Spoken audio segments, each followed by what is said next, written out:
Excavations of a battlefield site in a temperate plateau returned objects that do not at first glance belong together. Fragments of a finely woven yellow cloth embroidered with a repeating sigil lay beside a battered lascarbine casing. Nearby, the broken end of a telescopic pike, its tip lined with lascarbine scoring, was recovered from a shallow grave where ocular implants once rested. Analysis of residue on a small cylindrical canister, found at the same locus, identified traces of lignite compounds used for flame control in field sprayers. Oral testimony collected from 3 surviving auxiliaries who had been attached to the expeditionary fleet describes glare shade prescriptions issued before daylight patrols, and mentions an officer whose title they only partially recalled as uxor. These fragments, together with shipboard manifests and scorched Munitorum manifests copied into private journals, form a patchwork of evidence that, when assembled, points to a formation that endured from the Unification Wars into the era of the Great Crusade. Archaeological context, corroborated by contemporaneous witness statements and later archival transcriptions, situates these material traces within the historical footprint attributed to the Geno Five-Two Chiliad. The unit represented in these layers of material and testimony has its earliest documentary roots in the Wars of Terra, prior to the Emperor's consolidation of human states.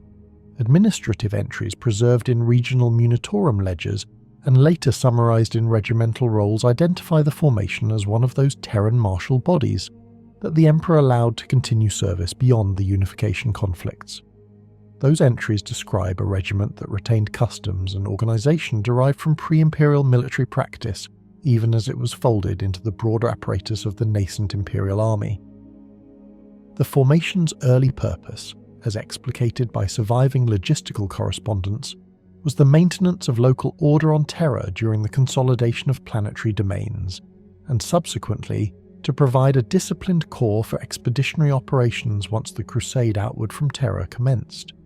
Its continuity from Terra's internal wars into interstellar expeditions marks it as a transitional institution between planetary levies and the standardized regiments that would later proliferate across Imperial space.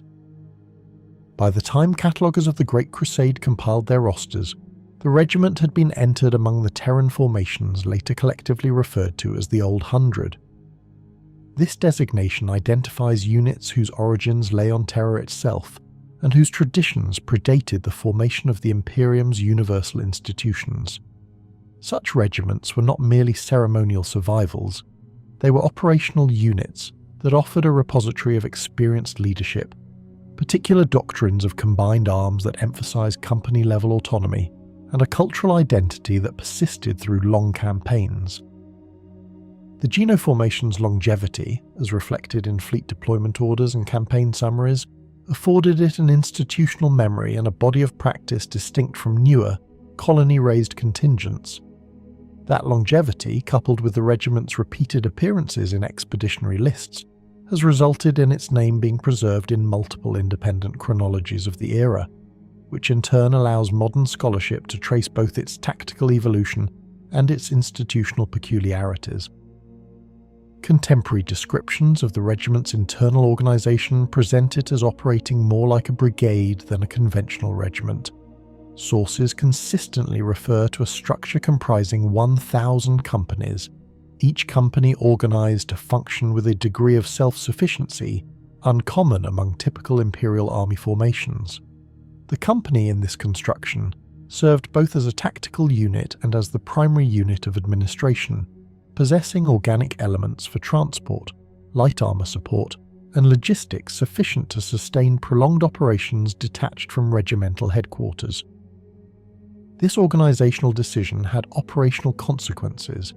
It permitted rapid dispersal of forces across wide theaters while maintaining coherent command at the company level, and it produced chain of command dynamics in which senior officers at company level, designated as hetmans in surviving reports, wielded significant autonomy in the field. The arrangement also influenced recruitment and social structures within the formation, encouraging a culture in which company identity frequently superseded regimental allegiance in practical terms. Recruitment practices and the regiment's genetic program form one of the most distinctive and well-documented aspects of its history. Archival excerpts and genealogical registers preserved in Munitorum appendices indicate that the formation maintained and refreshed its manpower through a controlled breeding program. Candidates were selected for physical robustness and temperamental suitability through processes recorded in gene stock ledgers that survive in fragmentary form. The highest command positions for women, known in textual sources as uxors, were linked to a systematic program in which ovarian tissue was preserved in regiment-held gene banks and later used in engineered matings intended to produce troopers and subordinate officers with desirable martial traits. Regimental manuals and a few administrative notations suggest that this program was understood contemporaneously as a pragmatic attempt to institutionalize soldierly attributes, rather than as an ideological departure from broader imperial practice. The records further imply that the genetic procedures produced predictable phenotypic trends among the formation's ranks. A preference for increased musculature, enhanced endurance, and resilience to environmental stresses. Where the documentary trail is weakest, personal correspondence and private journals supplement the official record, offering accounts of training regimens and the social structures that grew up around the gene stock facilities. Descriptions of individual troopers and of the collective physiognomy of the unit emphasize physical robustness as a defining characteristic. Contemporary novelistic accounts and regimental portraits depict troopers as uniformly well-muscled and relatively tall compared with the average Terran infantry of the period. Surviving muster rolls and casualty lists do not record average heights and weights as standardized metrics, so any precise figures must be regarded as reconstructions based on descriptive language and iconography. Synthesis of those descriptions suggests that a typical frontline trooper within the formation could be reconstructed as averaging approximately 6 feet 2 inches in height and weighing in the order of 240 to 280 pounds, with a body type oriented toward functional strength rather than narrowly defined size. Officers drawn from non-uterine cadres who rose to hetman rank are described as less physically imposing by design, their selection intended to preserve cognitive variability within command ranks. This pattern of selection created a rank social architecture in which physical form and reproductive management were instrumentally tied to military function, and in which female commanders carried a distinct, if limited, set of perceptual capacities that contemporary sources describe as a faint form of septic sensitivity, a phenomenon that faded in older commanders and required institutional measures to sustain an effective command cadre. The interpretation of these physical parameters remains, however, a reconstruction that depends on literary, iconographic, and administrative fragments rather than on empirical biometric datasets. Uniform and equipment inventories recovered in secondary sources and described in campaign memoirs present an image of a formation that blended ceremonial display with functional adaptation to theatre conditions.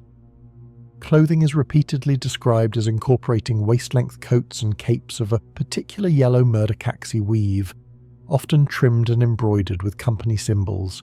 Helmets are recorded as spiked and sometimes trimmed with beads or fur.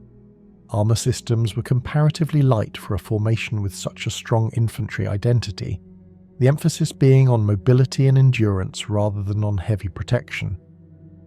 Standard issue armaments included the lascarbine as the primary personal weapon, supplemented by support implements such as RPG sowers and field support cannons in company-level allocations.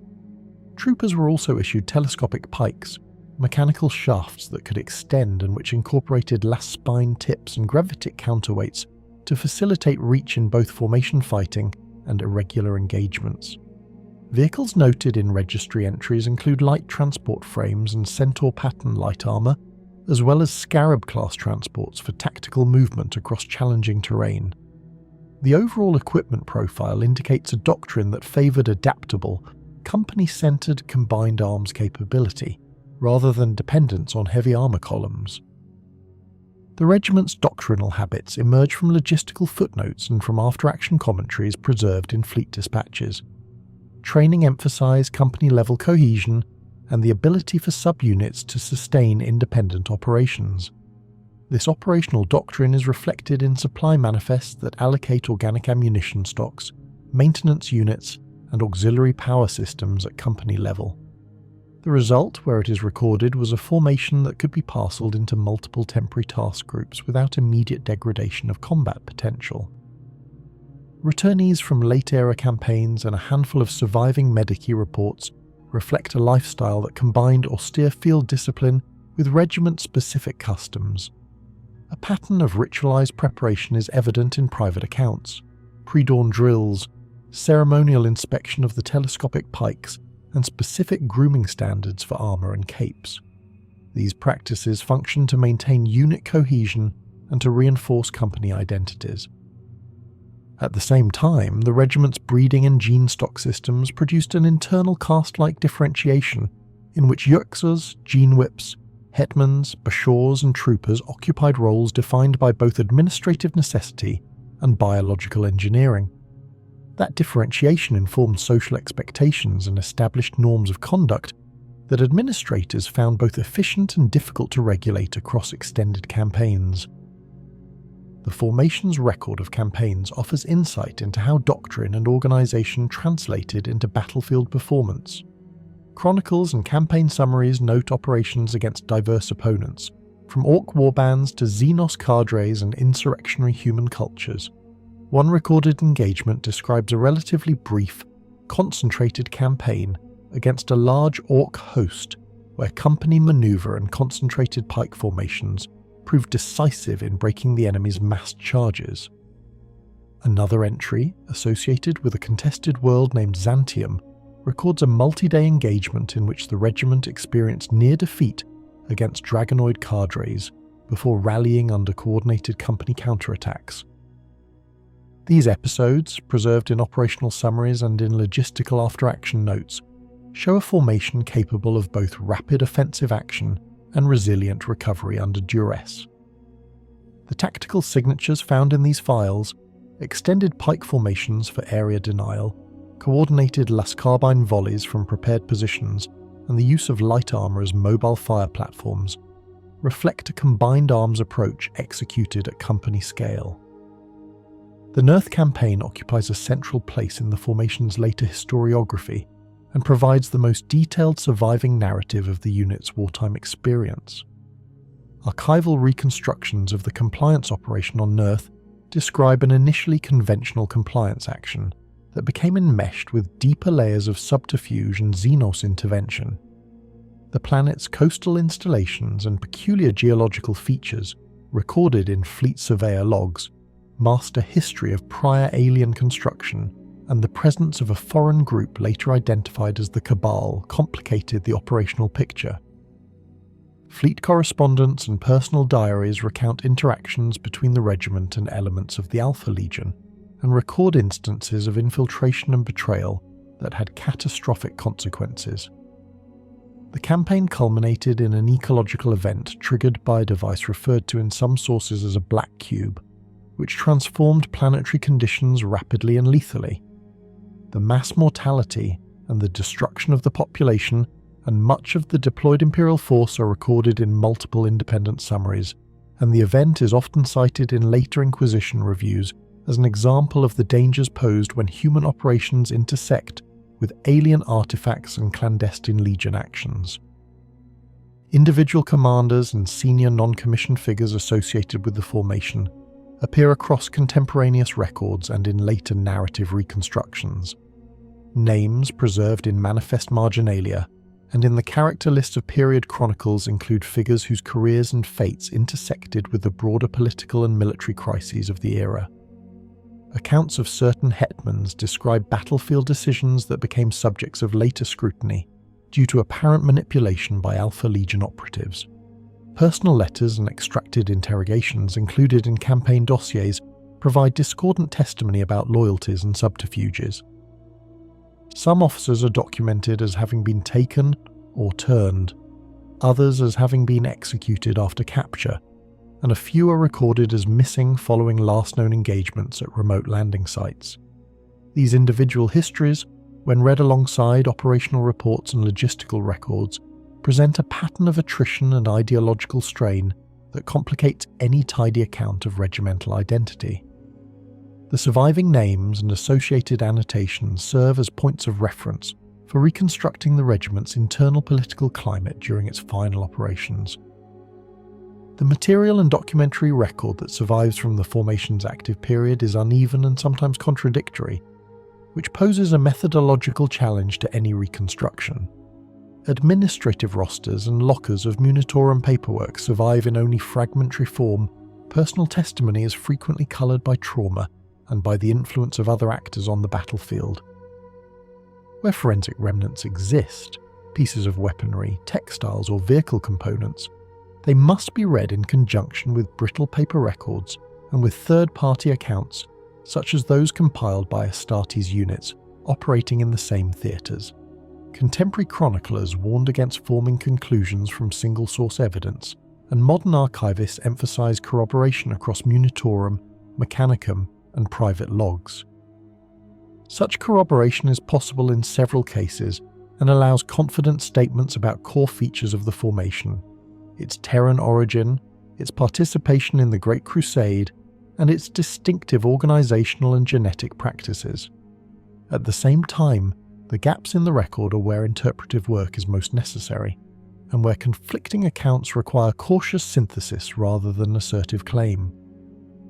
This narrative account, grounded where possible in preserved records and carefully qualified where it must rely on reconstruction, establishes the foundation for a detailed examination of the formation's social anatomy and material culture. The archaeological fragments and eyewitness reports that open this examination serve not as sensational proof, but as the material substratum for contextualizing later administrative entries and campaign narratives. From these traces emerges a provisional portrait of an institution that combined ancestral Terran military tradition, regimentally managed genetic programs, and an operational doctrine centered on autonomous company action. It is a portrait in which institutional continuity and adaptive practice coexist uneasily with the vulnerabilities introduced by clandestine intervention and the unpredictable consequences of contact with alien agents. The subject of this reconstruction is the Geno Five-Two Chiliad. The Geno Five-Two Chiliad functioned not only as a regiment of war but also as a self-contained social body. Within the fleet rosters and garrison postings, they appear less as a simple military formation and more as a closed culture with its own hierarchies, ethics, and rhythms of life. To understand them requires examining how they lived both in and out of battle, how they ordered themselves, and how they navigated the boundaries between military necessity and civilian existence. Surviving sources suggest that their cohesion as a regiment was maintained not simply by chain of command or fear of discipline, but by a collective identity engineered through ritual, genetic practice, and a deep internal caste system that defined every member's role from birth until death.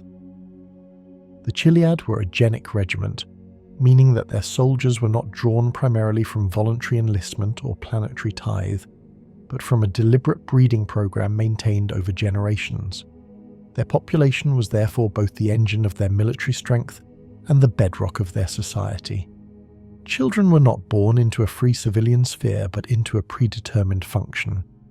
The process of selection began before conception, as uxors preserved their reproductive material in regiment-held gene banks.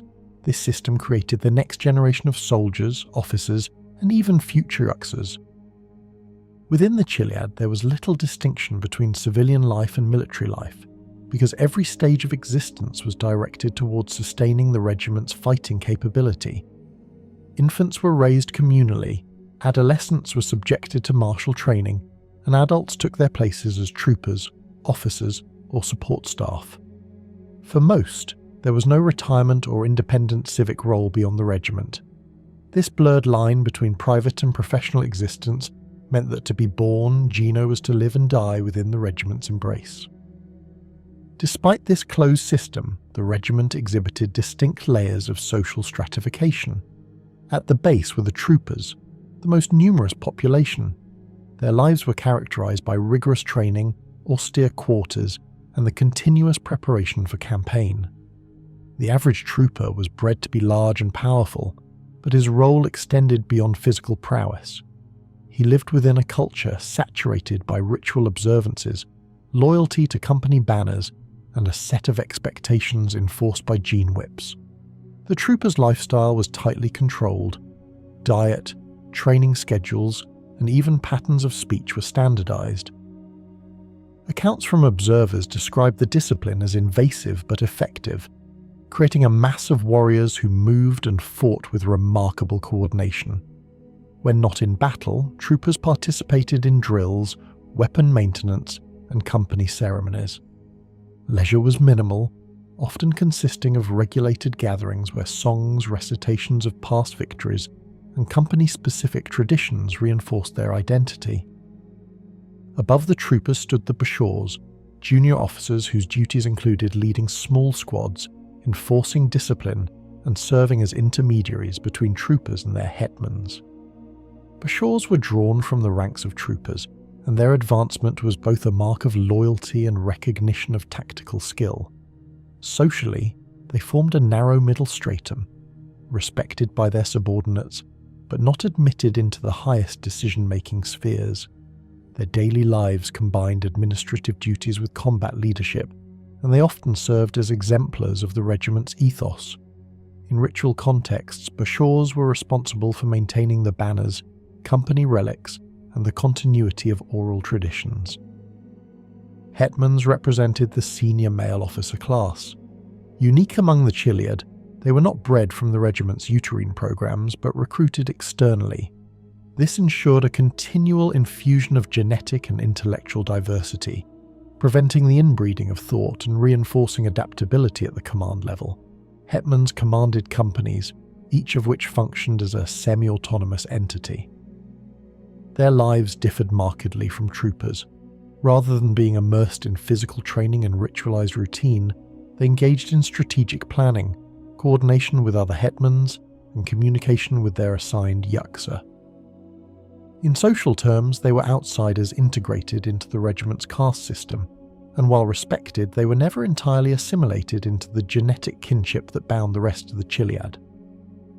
For many hetmans, this produced a dual identity, loyal to the regiment yet conscious of their separation from its deepest traditions.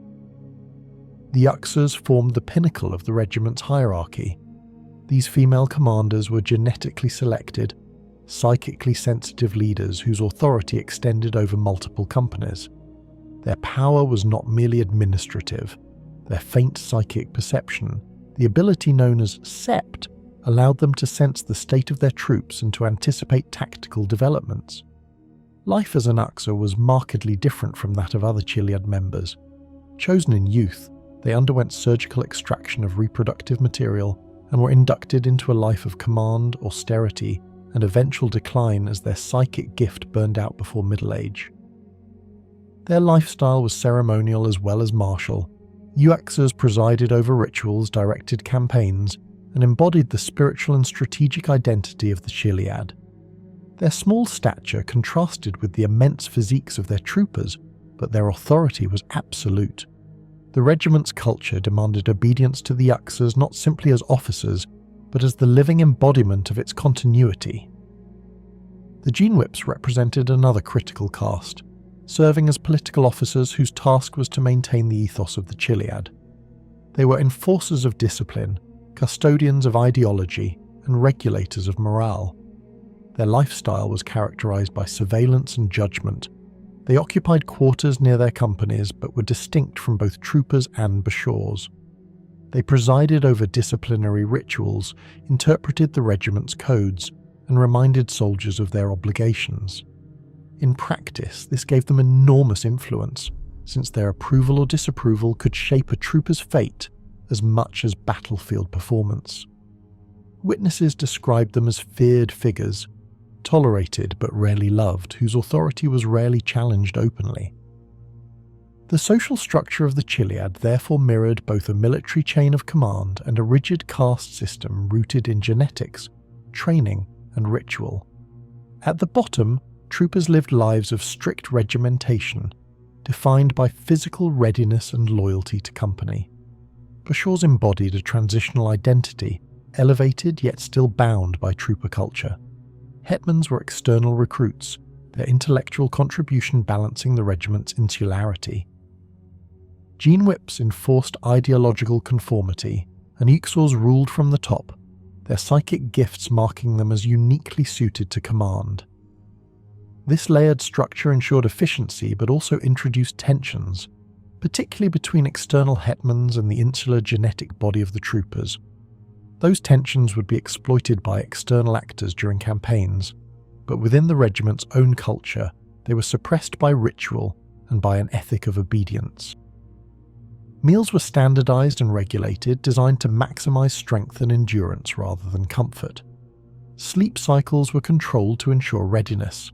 Leisure was formalized. Troopers engaged in contests of strength, tactical exercises, and regulated storytelling sessions that passed down company lore. Civilian forms of recreation were absent, replaced by military ritual woven into every aspect of existence. Ethics within the Chiliad were pragmatic, shaped by the regiment's genetic origins and its martial purpose. Loyalty, obedience, and endurance were cardinal virtues. Deviation was met with immediate correction by genewhips. Ritual punishments reinforced cohesion, public reprimands, extra drills, or symbolic acts of contrition. Honor was tied not to individual distinction but to the reputation of one's company. A trooper's personal worth was measured by his contribution to the company's performance, and failures were experienced collectively. Hetmans, while technically outside the genetic kinship, were expected to embody tactical brilliance and personal courage, with their reputations extending across the regiment. Uxors were revered, sometimes in terms bordering on ritual devotion. Their orders carried the weight of both command and destiny, their psychic gift lending a near-sacral authority to their decisions. Internal rituals reinforced the regiment's identity. The inspection of banners before deployment, the burning of incense in honor of past victories, the collective sharpening of pikes, and the formal recitation of oaths before battle were among the practices described in scattered accounts. Young aides of the uxors participated in these rituals as apprentices, ensuring continuity. Company identities were maintained through unique symbols embroidered on yellow silk capes, songs sung before campaigns, and small customs of speech or gesture. These distinctions fostered rivalry between companies, but also deepened cohesion within them, creating a web of overlapping identities that sustained morale across long campaigns. Civilian roles existed only in the narrowest sense. Non-combatants were limited to medical staff, logistical aides, and those retired uxors who had lost their psychic gifts, and were reassigned as medici or administrators. Even these roles remained embedded in the regiment's culture, with no separation into a civilian sphere. There were no independent farmers, artisans, or traders within the Chiliad. All production and support was directed towards sustaining military operations. As such, the regiment existed as a self-contained organism, its civilian functions subordinated entirely to military necessity. Values within the Chiliad were shaped by their history and reinforced by genetic tradition. Obedience to command, loyalty to company, and endurance in hardship were paramount. Deviation was equated with betrayal. Innovation was permitted at the level of hetman strategy but frowned upon in trooper conduct. The regiment valued tradition and continuity, embodied in the banners, rituals, and genetic heritage that defined its identity. At the same time, there was a quiet fatalism embedded in their culture. Uxors burned out young, troopers lived short and brutal lives, and few survived to old age. This fatalism was not articulated as despair, but as acceptance of purpose. To live as Geno was to fight was to serve, and to serve was to die. It was a closed circle, sustained across centuries by ritual, caste, and genetic engineering. In this way, the Geno Five-Two Chiliad represented not only a regiment of the Imperial army, but also a distinct society. Its military functions could not be separated from its civilian life, because civilian existence was subordinated to martial necessity. Its rituals maintained cohesion, its castes defined identity, and its values sustained purpose. To outsiders, the regiment might appear as a military unit among many, but to its members, it was an entire world. To be born into the Chiliad was to inherit a destiny shaped by gene banks, rituals and banners, to live under the watchful eyes of genewhips and uxors, and to march beneath yellow silk into whatever campaigns the Emperor decreed. The record of the Geno Five-Two Chiliad is punctuated by names and units that stand out from the broader anonymity of its 1,000 companies. While the regiment's genetic breeding and rigid caste system produced a body of warriors that often appeared interchangeable to outside observers, a closer study of the surviving documentation shows that certain figures rose to prominence through their deeds, their decisions, or their eventual betrayal. The same is true of individual companies, which cultivated distinct reputations even within a formation as large and insular as the Chiliad. Alongside them, the regiment's war machines and specialized equipment reinforced its particular style of warfare and shaped its battlefield conduct. To understand these elements is to see not only the individuals but also the broader behavioral patterns that defined the Chiliad. The uxors were the most visible leaders of the regiment, and although the records of their names are incomplete, a few stand out in both imperial and heretical accounts.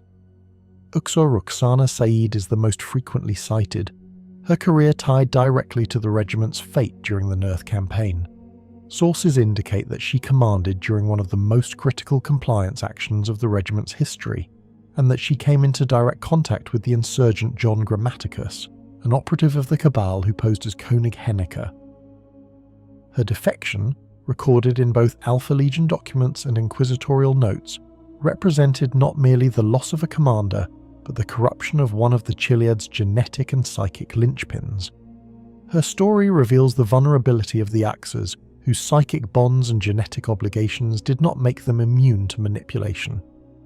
Roxana Said's transition from Imperial commander to Alpha Legion asset is consistently described in the sources as a decisive turning point in the regiment's narrative, highlighting how individual uxors, despite their carefully engineered roles, could be subverted when exposed to the complex machinations of Legion operatives and alien conspiracies. Another key uxor is Honan Mu, recorded as the commanding authority during the Nurth compliance, alongside her subordinate officers. Although fewer personal details survive, her presence in operational documents situates her as a central figure in the regiment's chain of command. Some accounts describe her as pragmatic and highly disciplined, respected by her hetmans for her clear understanding of battlefield conditions. Under her, the regiment's companies fought with remarkable cohesion even amidst the chaos of Nurth's collapse. Honan Mu's authority appears to have been unquestioned until the regiment began to fragment under Alpha Legion interference.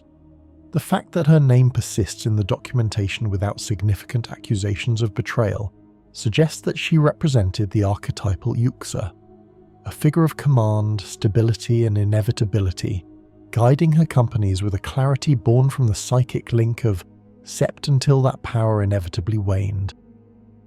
Among the hetmans, three names dominate the surviving accounts: Hurtado Bronzi, Dimitar Shiban, and Peto Soneka. Together, their careers illustrate both the Chiliad's internal strength and the vulnerabilities that external manipulation exploited. Hurtado Bronzi, commander of the Joker's Company, was a long-serving officer by the time of the Nurth campaign. Described as witty, irreverent, and respected by both his superiors and subordinates, Bronzi exemplified the independent spirit of the hetman caste. His company's reputation for both competence and unorthodox methods reflected his personality. In the field, Bronzi demonstrated adaptability, narrowly escaping annihilation during the raiding of visages. However, his career ended in tragedy when he was captured and tortured by Lord Commander Teng Namajira's Lucifer Black Companions, only to be rescued by Alpha Legion operatives who had already marked him as a potential recruit. Bronzi's eventual defection to the Alpha Legion, whether voluntary or coerced, illustrates the blurred lines between loyalty and survival that defined many of the Chiliad's senior officers in their later years. Dimitar Shiban, hetman of the Clown's Company, was a close ally of Bronzi and Soneka. His fate is one of the most enigmatic in the regiment's history. He fought alongside Bronzi during the transport of a mysterious corpse recovered at Visalia, only to be gunned down by an Alpha Legion Astartes. The justification given was that Shaban had been tainted by chaos, fragments of corrupted bone embedded in his neck after a previous injury. While this explanation was plausible, it left doubts among his comrades. Soneka in particular struggled with the notion that his friend's death was both necessary and suspicious. Shaban's end symbolizes the Chiliad's vulnerability, not only to external enemies, but also to the ambiguous judgments of their supposed allies. His death remains a contested episode, preserved in records that differ on whether it was an act of mercy, expedience, or manipulation. Peto Soneka, commander of the Dancers' Company, offers the fullest picture of a Chiliad hetman's career. He was born in Feodosia on Terra, entered the regiment through his petition as a young man, and rose through the ranks to become a hetman by the time of the Nurth campaign. His company was decimated during the assault on Tel Utan, sacrificed as a diversionary force by the Alpha Legion to facilitate their own infiltration. This betrayal embittered him, and later records suggest that his disillusionment made him susceptible to recruitment by Alpharius. Soneka's eventual role in escorting John Grammaticus into Alpha Legion captivity reflects the same tragic pattern as Bronzi's.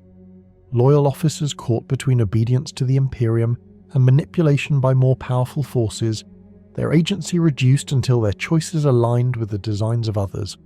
Soneka's story encapsulates the way in which the Chiliad's most loyal officers were transformed into unwilling accomplices of the Alpha Legion. These hetmans, while distinct individuals, also illustrate the regiment's behavioural tendencies. They were pragmatic, adaptive leaders, often close to their men and willing to defy convention when necessary. Their loyalty to the regiment was strong, but their separation from its genetic traditions made them vulnerable to ideological exploitation. Their friendships and rivalries added a human layer to the regiment's history, but also provided openings for manipulation. Collectively, they reveal that the Chiliad's strength in autonomy was also a weakness when confronted with the secrecy and deception of the Alpha Legion. At the company level, the Jokers, Clowns, and Dancers exemplify the diversity of the Chiliad sub-units. Each company developed a distinct identity, marked by banners, symbols, and traditions. The Jokers, under Bronzi, were known for audacity and wit. The Clowns, under Shaban, carried a reputation for close camaraderie and resilience. The Dancers, under Soneka, were noted for their precision and discipline. These company identities were reinforced by rituals, songs, and symbols embroidered on uniforms. They shaped the behavioural tendencies of their members, producing troopers who fought with pride in their company's reputation as much as in the regiment's larger name. This pattern suggests that while the Chiliad functioned as a single regiment, its lived reality was that of 1,000 microcultures, each sustaining morale and purpose in different ways. The regiment's war machines and equipment further reflected its behavioural profile. Unlike many Imperial formations, the Chiliad did not rely on heavy armour or massive artillery. Instead, they employed light vehicles such as Centaur pattern carriers and scarab transports. These machines were not designed for sustained armour clashes, but for rapid movement, repositioning, and support of infantry. Their presence in company arsenals reinforced the regiment's doctrine of autonomous company action, enabling each unit to operate independently. Support weapons such as RPG sowers and fire poles were integrated into company-level arsenals, emphasizing flexibility and adaptability rather than sheer firepower.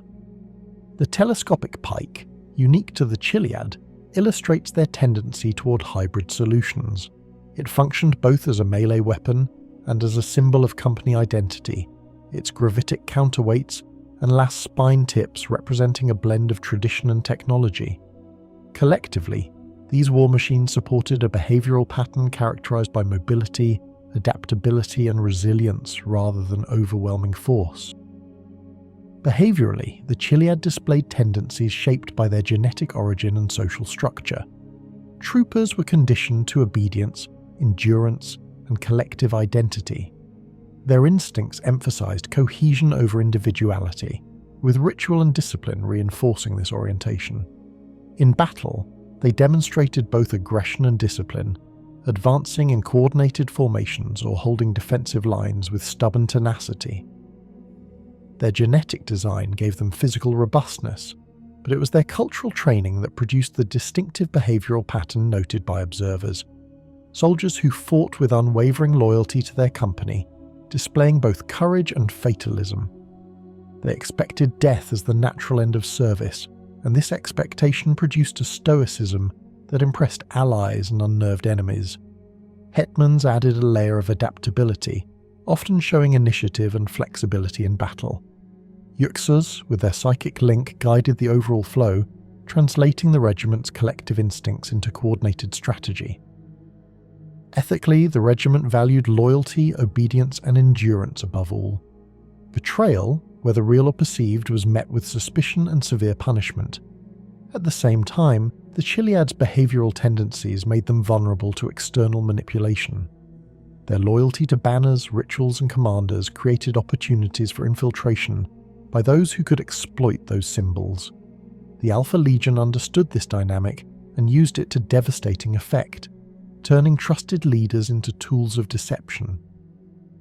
The regiment's fatalism, while a source of resilience, also made them susceptible to despair when their rituals and banners were corrupted. By the time of their final deployment on 42 Hydra Tertius, the behavioural tendencies of the Chiliad had become both their strength and their weakness. Their cohesion allowed them to endure even under manipulation, but their loyalty to compromised leaders ensured their downfall. The fate of the regiment, recorded only in fragments, reflects the tragic intersection of genetic design, social ritual, and external betrayal. They were bred to be soldiers, trained to be loyal, and conditioned to endure, yet their very strengths made them predictable, exploitable, and ultimately doomed. In the stories of their uxors, their hetmans, their companies, and their war machines, the Geno Five-Two Chiliad emerges as more than a regiment. They appear as a closed society defined by ritual, loyalty, and fatalism. Their behavioural instincts were shaped by centuries of genetic and cultural engineering, producing warriors who embodied the paradox of strength and vulnerability. They fought with courage, lived with discipline, and died with fatalistic acceptance. Their fate sealed not by weakness in themselves, but by the manipulations of those who understood their inner workings too well. Their story, preserved in scattered accounts, is a reminder that even the most disciplined and genetically honed regiment can be undone when loyalty and ritual are turned against it. The Geno Five-Two Chiliad did not simply exist as a fighting force on campaign fields. They were also a recurring presence in the paperwork, calculations, and supply inventories of the Adeptus Administratum and the Adeptus Mechanicus. To the logisticians, record keepers, and machine cult overseers who supported the Great Crusade, the regiment was a problem to be measured, resourced, and sustained across decades of war. Their peculiar nature as a genic formation, their unusual internal hierarchy, and their heavy reliance on company-level autonomy generated impressions among these institutions that were distinct from the view of ordinary Imperial officers. What emerges from these fragments is an analytical portrait of the Chiliad as both an asset and an anomaly, respected for their endurance, but also regarded with unease by those tasked with ensuring their function. The earliest administratum references to the Geno appear in post-unification roles of muster, where they are grouped with other Terran regiments classed as the Old Hundred. These documents note their unusual size and structure. A typical regiment was expected to consist of several thousand men under a clear chain of command, but the Geno's division into 1,000 companies created a bureaucracy that the administratum struggled to quantify. Reports from Terran scribes describe the regiment in terms closer to a brigade or even a proto-legion, although without the formal designations of either. This caused difficulties in taxation, provisioning, and deployment scheduling, since the unit did not fit the standardized template that the administratum preferred. One memorandum, preserved in later compilations, laments that 1,000 companies may be numbered as one, yet their consumption resembles 10.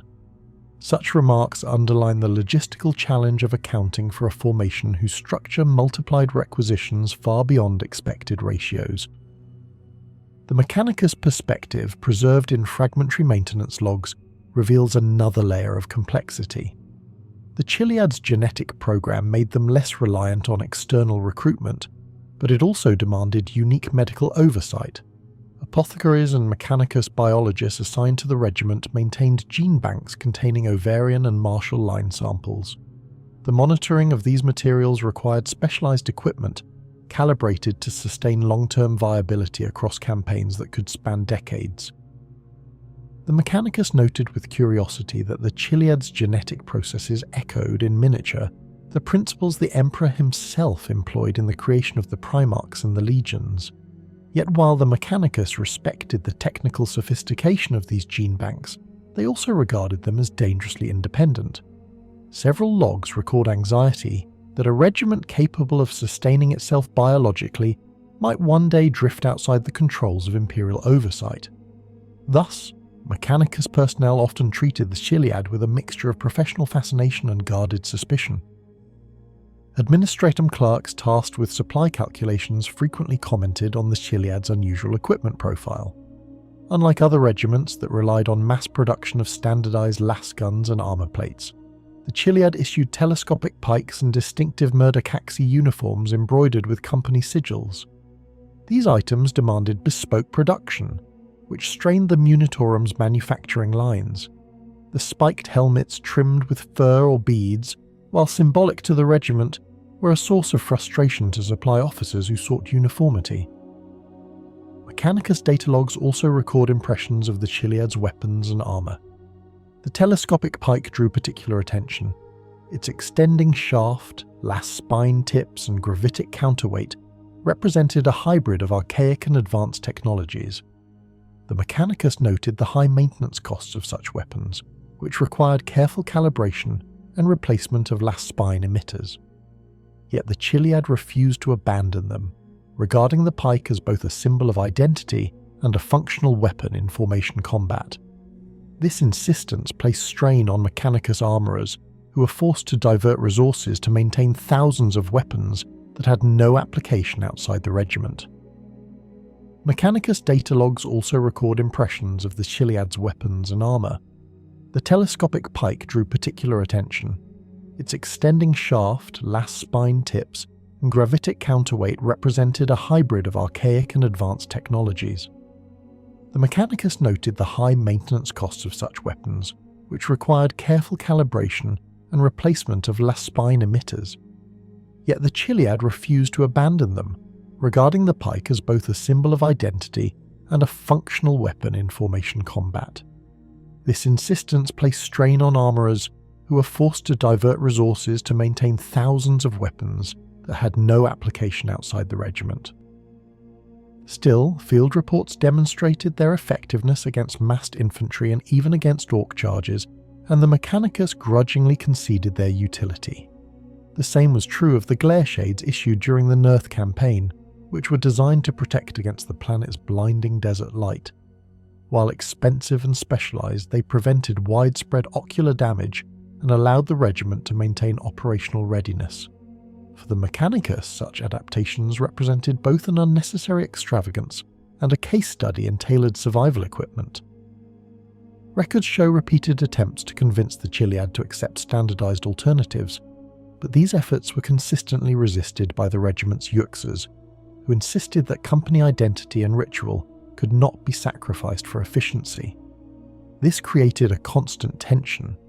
Administratum scribes calculating fabric allotments, bead imports, and fur trims in addition to standard ammunition and rations, all while recording complaints about wasted labour hours. From a logistical standpoint, the regiment's greatest peculiarity lay in its company-level autonomy. Each company was expected to carry its own organic support elements, including light armour, artillery, and logistical staff. For the administratum, this multiplied requisitions. Instead of one centralised armoured division, 1,000 companies each requested Centaur transports, scarab carriers, and RPG sowers. Shipping manifests preserved from the Phocion campaign illustrate this vividly. Cargo holds crammed with dozens of small consignments, each labelled for individual companies. This fragmentation made provisioning inefficient by Imperial standards, but it also made the regiment remarkably resilient. Administratum after action notes concede that when supply lines broke down, Geno companies were better able to survive independently than most regiments. The inefficiency on paper translated into survivability in the field, a fact grudgingly acknowledged even by the most frustrated clerks. Records show repeated attempts to convince the Chiliad to accept standardized alternatives, but these efforts were consistently resisted by the regiment's uxors, who insisted that company identity and ritual could not be sacrificed for efficiency. This created a constant tension.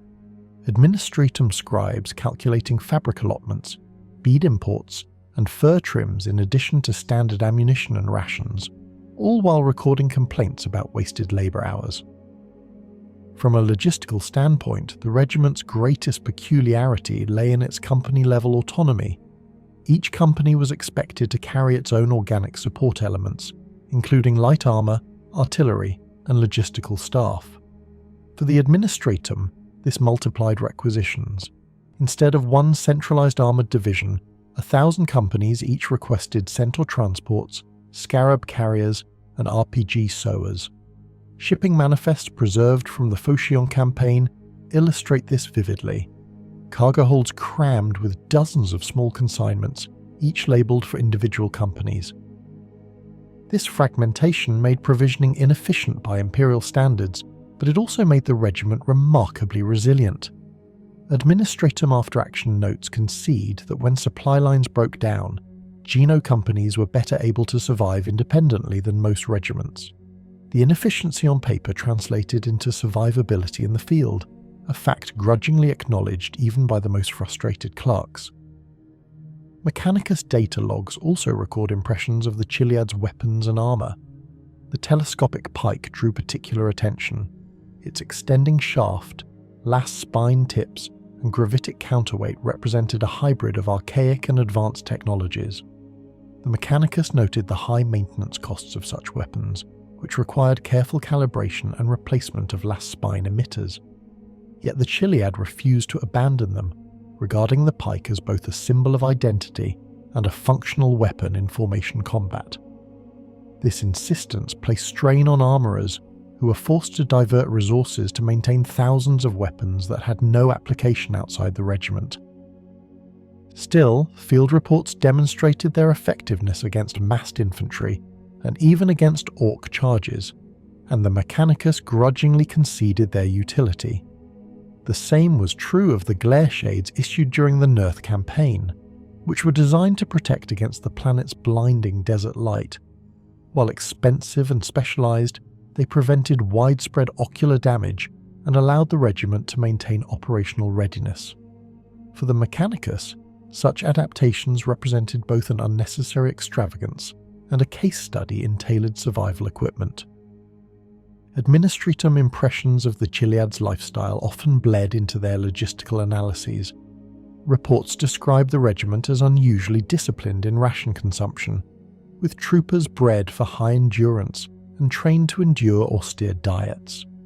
This reduced the strain on provisioning compared with less disciplined regiments.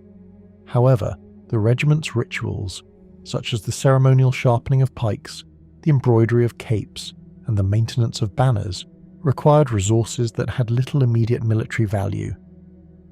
To the administratum, these rituals were wasteful expenditures. To the Chiliad, they were essential to cohesion. Thus, supply officers found themselves recording shipments of yellow silk and embroidery thread, alongside lasgun power cells and ration bars.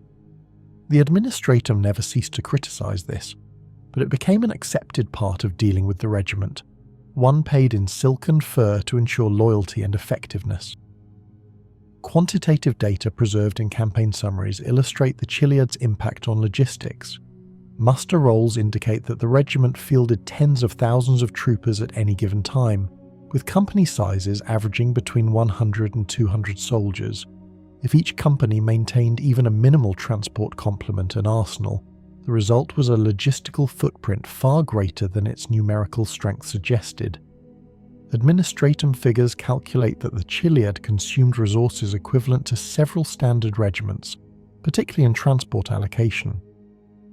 Yet battle reports often note that the Chiliad inflicted disproportionate damage relative to their cost, demonstrating efficiency in combat even as they strained supply chains. This paradox shaped Administratum Impressions, a regiment that cost too much on paper but delivered enough in the field to justify its burden. The Mechanicus, for their part, measured the Chiliad less in resources and more in data. Biologist logs recorded recovery rates from wounds, resilience under chemical exposure, and average lifespans in campaign conditions. The figures show that Geno troopers had slightly higher survival rates under extreme conditions than baseline human regiments. Their musculature and endurance allowed them to operate with reduced rations, resist exhaustion, and recover from injuries more quickly. This efficiency fascinated Mechanicus observers, who saw in the Chiliad a confirmation of the Emperor's methods of genetic engineering on a smaller scale.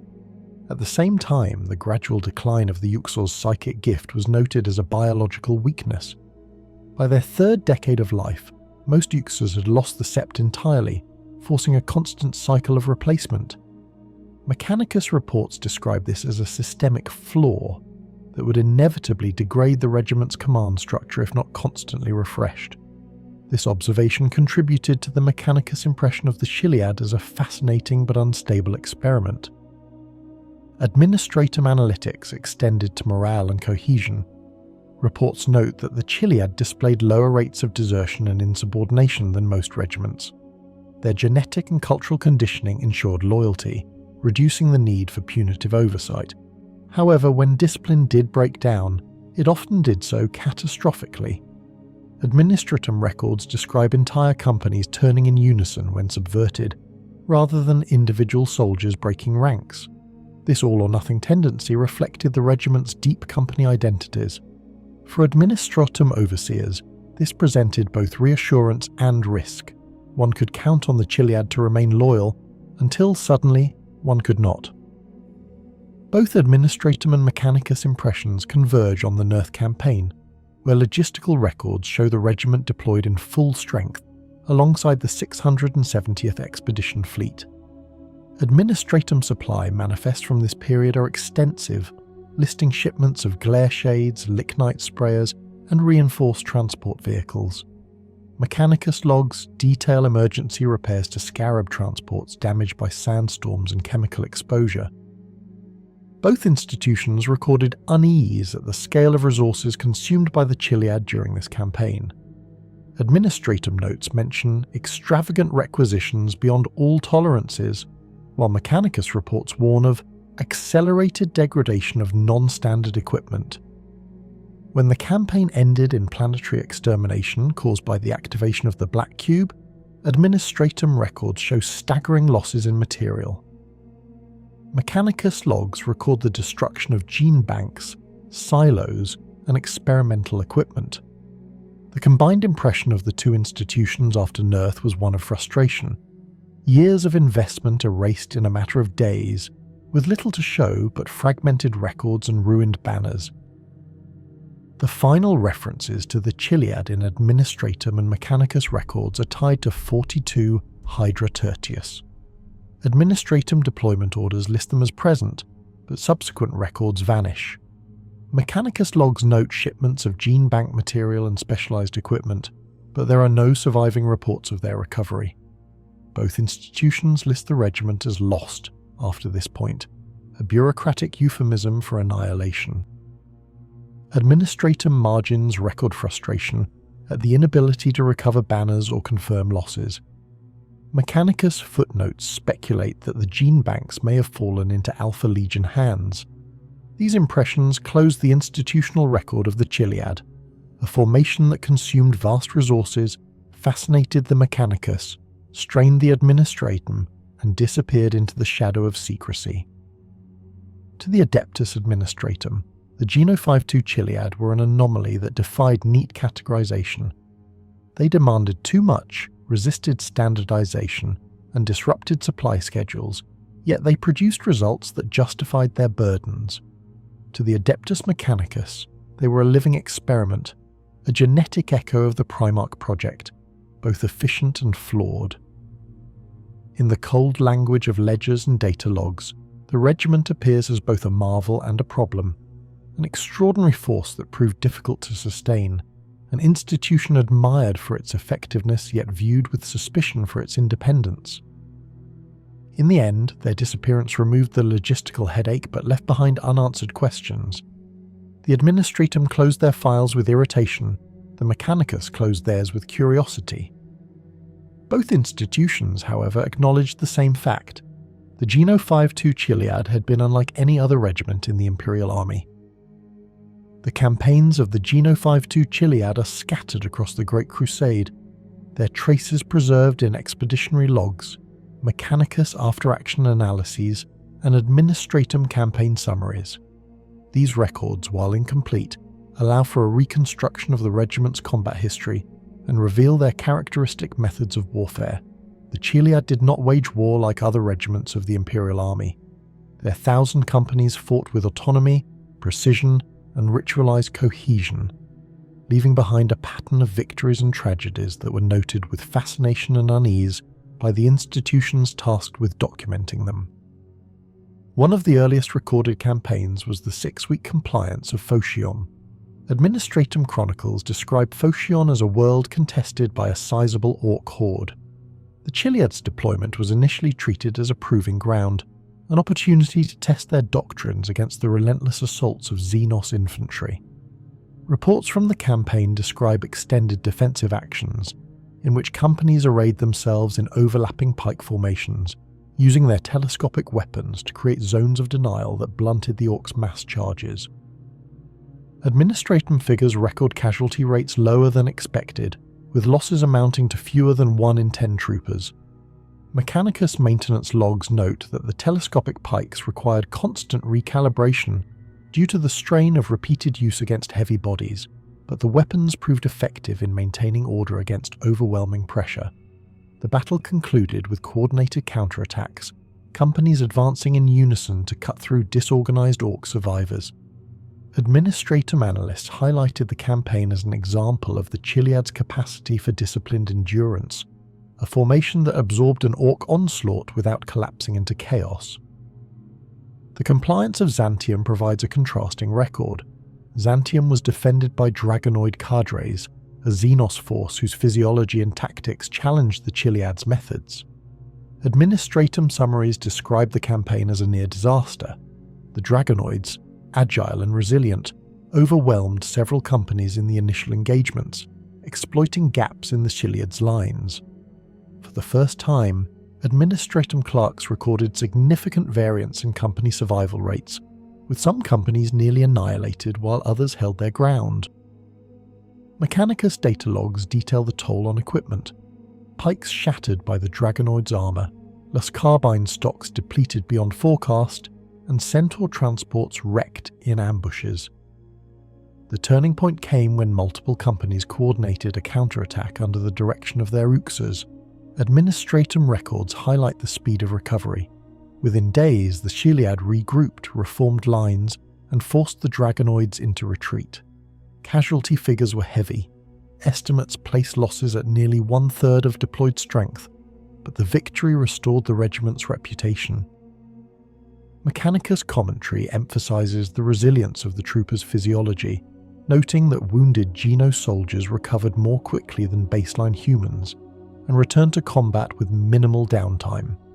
The Xantium campaign thus entered the record as proof of the Chiliad's capacity to endure initial setbacks and adapt under pressure, though at a significant human cost. The Nurth campaign stands as the most detailed and infamous record of the Chiliad's history. Administratum deployment manifests list the regiment as a major component of the 670th Expedition Fleet, dispatched to bring a lost human colony into compliance.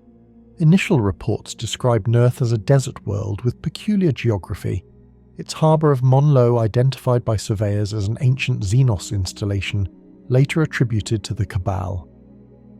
The Chiliad's companies deployed in strength, establishing encampments near Telcat and Monlo. Administratum records show requisitions of glare shades and lignite sprayers, specialized equipment tailored to Nurth's climate.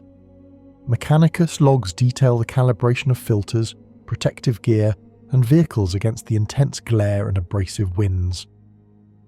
The fighting on Nurth began conventionally. Administratum campaign rolls note engagements with Nurthan rebels, described as low technology but highly determined opponents. Chiliad companies advanced in standard formation, employing coordinated pike walls and lascarbine volleys to drive the Nurthan from fortified positions. Mechanicus reports emphasize the efficiency of genophysiology in desert conditions. Troopers endured heat exposure with fewer medical casualties than projected. Yet beneath these surface details, other records hint at deeper complexities. Administratum marginalia record irregularities in troop behavior, unexplained disappearances of officers, and anomalies in the chain of command. These were later connected to the influence of the Alpha Legion, who infiltrated and manipulated the regiment during the campaign. The battle for Telutun provides a striking example. Administratum casualty rolls show that the Dancers Company, commanded by Hetman Peto Soneka, was nearly destroyed in a Nurthan counterattack. Subsequent investigation revealed that the company had been deliberately exposed to draw enemy forces into the open, a maneuver coordinated by Alpha Legion operatives. To the Administratum, this appeared as reckless misallocation of assets, while Mechanicus observers noted the sudden increase in battlefield fatalities and equipment losses. For the Chiliad, the betrayal fractured morale, creating disillusionment among officers. Later interrogations confirm that Soneka recognized his company's sacrifice as orchestrated, fueling his eventual cooperation with the Alpha Legion. In this way, the Administratum and Mechanicus records, though focused on figures and equipment, inadvertently preserved the story of betrayal that corroded the regiment from within. The Nurth campaign ended in catastrophe. Mechanicus reports describe the detonation of a device identified as a black cube, an alien weapon that triggered ecological collapse. Administratum records note the extermination of both Nurthan and Imperial forces within days. Temperatures rose, winds scoured the land, and the oceans boiled. Losses among the Chiliad were severe, with entire companies obliterated. Administratum scribes recorded the regiment's combat strength as reduced by more than half. Mechanicus reports note the destruction of gene banks and equipment stores, losses described as irrecoverable. Survivors among the Chiliad were extracted in disarray, their cohesion broken, their banners destroyed. To the Administratum, Nurth was a logistical disaster. To the Mechanicus, it was an ecological anomaly with catastrophic consequences. For the Chiliad, it was the beginning of the end. The last known deployment of the Chiliad was to 42 Hydra Tertius, known to the Cabal as Eolith. Administratum records confirm their presence in deployment orders, but subsequent documents vanish. Mechanicus logs note shipments of gene bank materials and scarab transports, but there are no surviving maintenance reports. The disappearance of the regiment from both Administratum rolls and Mechanicus data suggests annihilation or absorption into the secrecy of the Alpha Legion. Later Inquisition inquiries confirm only that the Chiliad was lost. Administratum scribes who preferred precise accounting closed their files with the word expunged. Mechanicus archivists entered the note, data insufficient. In both cases, the regiment disappeared not only from the battlefield, but from the institutions that had documented them so carefully. From these records emerges a picture of the Chiliad's fighting style. They were disciplined, resilient, and adaptive, fighting with a balance of archaic and advanced methods. Administratum reports emphasize their ability to endure and recover, while Mechanicus logs underline the effectiveness of their unique equipment and physiology. Their companies operated autonomously, capable of sustained action even when supply lines collapsed. Their pike formations blunted mass charges, their lascarbine volleys disciplined and effective. Their vehicles and support weapons provided mobility and flexibility. They were not shock troops in the sense of the Legions Astartes, nor were they mass infantry like other Imperial regiments. Instead, they represented a middle ground. autonomous, adaptable, and capable of prolonged independent action.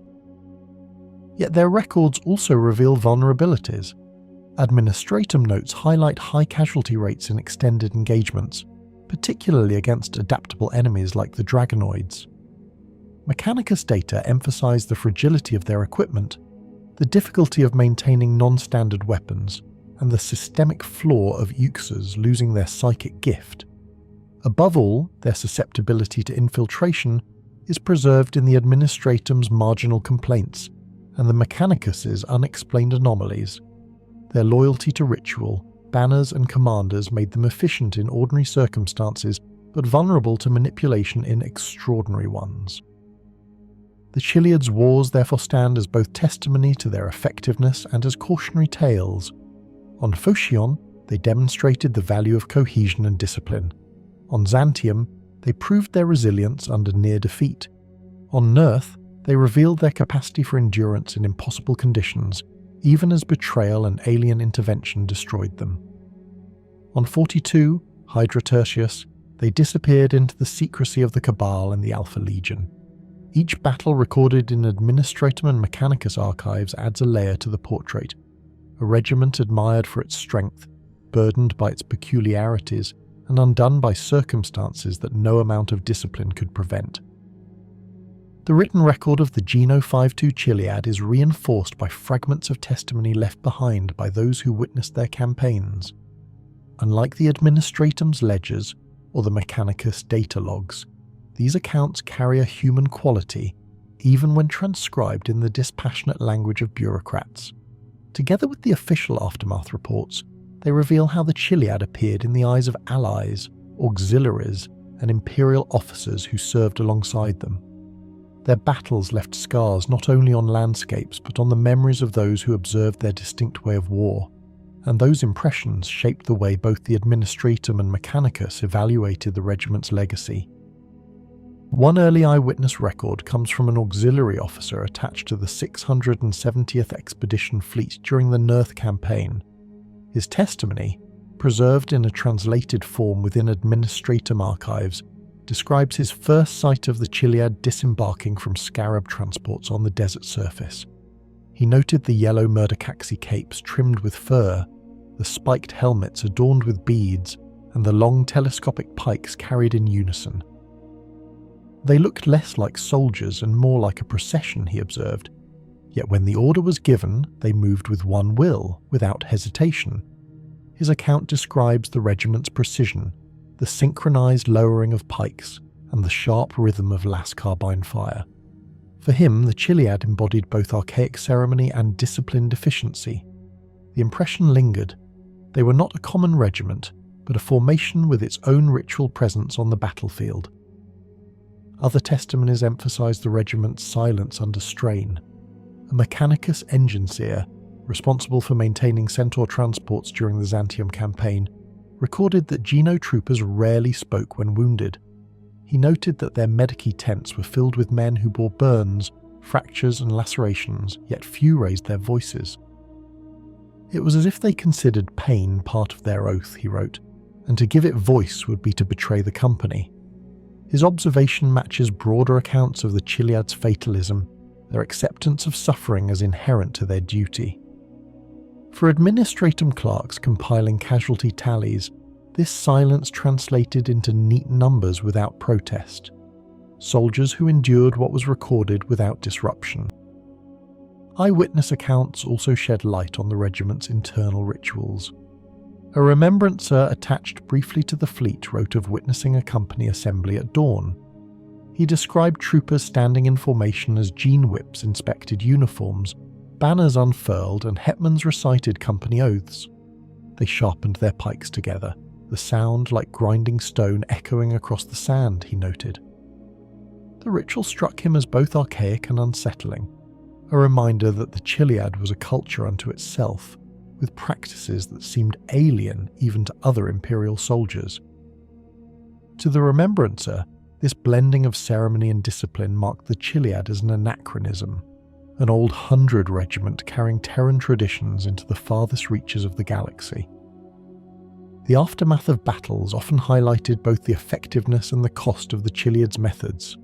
Administratum reports following the Faubchion campaign record relatively low losses, yet survivors described the battlefield as a sea of orc corpses interspersed with disciplined ranks of Chiliad dead, each fallen soldier found near his company's banner.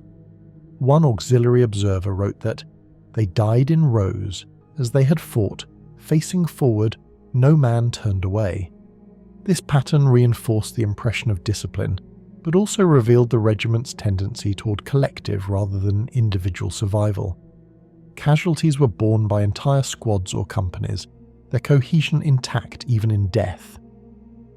The Xantium campaign aftermath was more chaotic. Administratum scribes recorded severe equipment losses and high fatalities. Survivors described desperate defensive actions in which companies nearly dissolved under dragonoid assaults. One eyewitness, a logistics officer, recalled seeing a company rally after its hetman fell, guided by the distant commands of an uxor transmitted through aids. He described the troopers reforming lines with mechanical precision, advancing as if driven by an unseen hand. For him, the event confirmed the reports of the uxor's psychic sept, a gift that allowed them to direct the flow of battle even without direct communication. Mechanicus observers, analysing recovered Vox records, noted anomalies in trooper coordination that could not be explained by training alone. While the Administratum attributed the rally to discipline, the Mechanicus marked it as evidence of an unusual biological factor. The aftermath thus reinforced both institutions' impressions. To the Administratum, an extraordinary regiment of humans; to the Mechanicus, a flawed but fascinating experiment. The Nurth campaign aftermath dominates the eyewitness record. Survivors describe scenes of chaos as the Black Cube activated. One auxiliary recounted how the air turned toxic, soldiers collapsing even as they advanced. He described Chiliad companies continuing their formations despite the scouring winds, banners whipping violently, troopers advancing until they fell. His testimony concludes with a remark that they obeyed until the world itself destroyed them. Administratum reports confirm that casualty rates were catastrophic.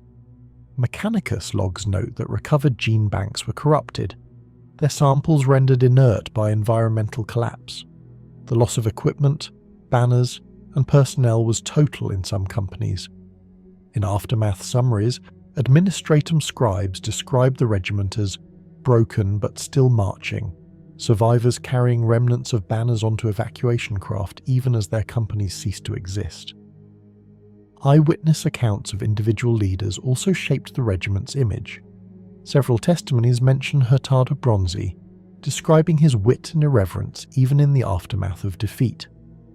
One soldier recalled Bronzi joking about the weight of his pike, while leading survivors out of a northern ambush.